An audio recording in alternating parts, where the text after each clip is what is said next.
Okay guys, unbox natin itong monitor galing sa Envision. Model nito ay N2455 Pro, 100Hz and IPS na siya boss.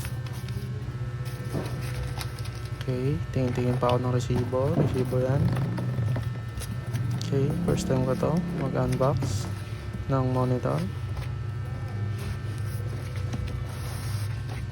Buti tama ang pagbukas ko. Okay, chinek pa kung meron pang laman. Stand. Okay, chinek ko yung setting niya. HDMI. Okay, check. Another part of stand. Check. And adapter.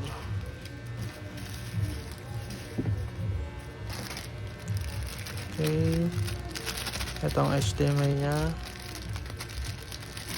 medyo mahaba-haba to guys, abot talaga to dun sa monitor. Pero kung gusto mong may mas mahaba, bumili ka na lang sa Shopee.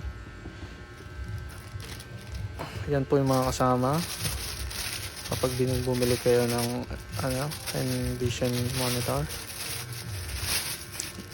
Guys, nabili ko to sa sa Paco, pinashipping ko. Yan po, makita nyo naman po, napakakinis, walang sira ang box. Okay, check. Tingnan natin kung monitor walang galos. Okay, napakakinis, so very smooth. Okay, check na natin yung stand.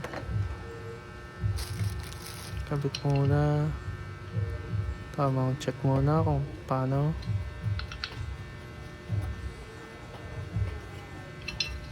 Okay, kailangan ng tornilyo. Ito na yung tornilyo. O nga pala guys, may kasama na itong screwdriver.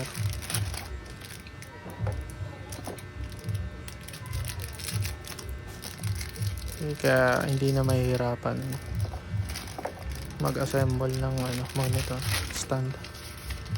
O manual kung paano. Okay, check. O nga pala guys, part 1 pa lang to kasi hindi kasya sa short video ang 5 minutes hanggang 3 minutes.